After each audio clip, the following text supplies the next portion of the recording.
Alexandre Lacazette a décidé de rester à Lyon finalement pour sa dernière année de contrat, alors qu'il avait une offre du club saoudien d'Al-Qadsiya, 30 millions d'euros net de salaire sur 2 ans posés sur la table. Il a dit non, moi je reste à Lyon pour ma dernière année de contrat. Voilà. Lyon était pourtant presque d'accord pour le laisser filer avec une indemnité qui aurait pu atteindre les 10 millions d'euros. Comment faut-il apprécier cette décision ? À Lyon, j'imagine que le cœur bat très fort pour Alexandre Lacazette. C'est un magnifique... légende du club. C'est légende du club.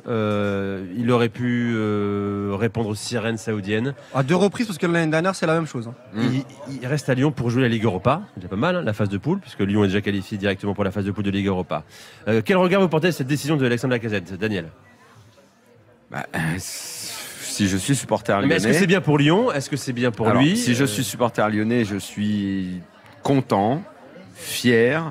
Ça me réconcilie avec tout ce que le foot gomme depuis plusieurs années maintenant, à savoir les valeurs d'attachement, les liens entre une vedette, un joueur du club, les supporters. C'est une belle histoire, c'est quelque chose qui est assez romantique, qui est touchant, formidable. Il refuse un pont d'or, très peu de joueurs le font. C'est génial et je souhaite évidemment, si je suis supporter de Lyon, qu'il soit performant comme il a été cette année, parce que le pire ce serait que derrière cette belle histoire ça se passe mal, ou il soit plus bon, ou il soit fatigué, ou ceci, cela. Mais à la limite aujourd'hui peu importe, parce que je crois que Lacazette, à partir du moment où il fait ce choix là, je crois que ça veut dire qu'il est prêt à accepter tout à l'OL et qu'il a une grande lucidité sur lui, son niveau, ce qu'il a envie de faire, la trace qu'il a envie de laisser.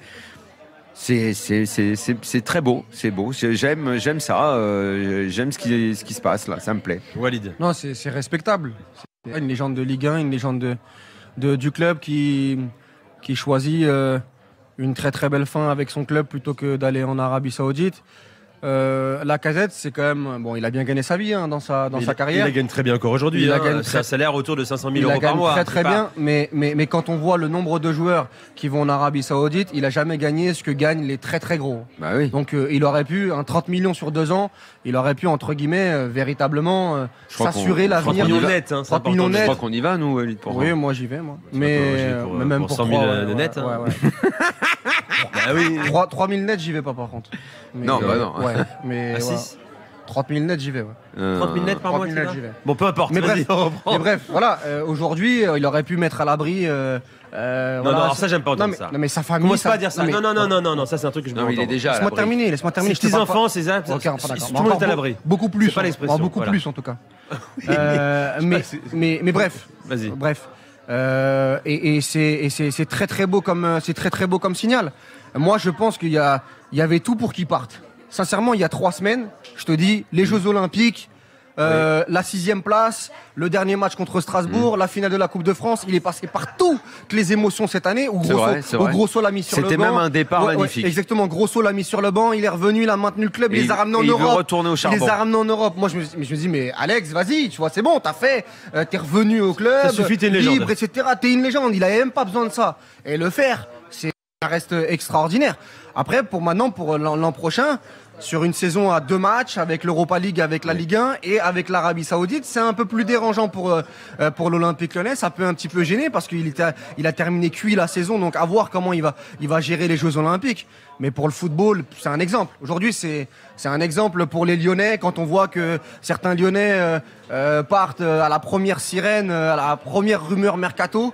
Quand on voit ce qu'il réalise, ce qu'il fait, c'est un merveilleux message. Bon, en tout cas, Lyon va devoir s'asseoir sur une indemnité de transfert sur laquelle ils auraient pu miser. Ouais. Et va devoir après les indemnités de transfert de l'Arabie Saoudite, le plus gros salaire Nico, de l'Olympique Lyonnais. Les indemnités de transfert de l'Arabie Saoudite, c'est jamais dingue. C'est plutôt les salaires qui... C'est très rarement... Là, on parlait d'environ 10 millions d'euros quand même pour une dernière année de contrat. Pour l'OL, c'est vrai, un joueur de 34 ans. Pas mal, hein. Oui, pas mal. Hein. Après, tu peux pas refuser que... C'est un mec qui te plantera si tout va bien, surtout, minimum 15 buts la saison prochaine en Ligue 1. Il faut trouver un remplaçant derrière, parce que les 10 millions, derrière, on parle de Mikotadze, c'est minimum 20 millions d'euros, ou avoir un vrai attaquant aujourd'hui dans la fleur de l'âge, ça coûte cher. Bon, si je suis l'OL, je fais quand même en sorte de prendre Mikotadze aussi. Oui, bien sûr, mais est-ce que ça mange pas de pain. Est-ce que c'est réalisable financièrement, c'est autre chose? Vu que tu as fait Gift Orban déjà.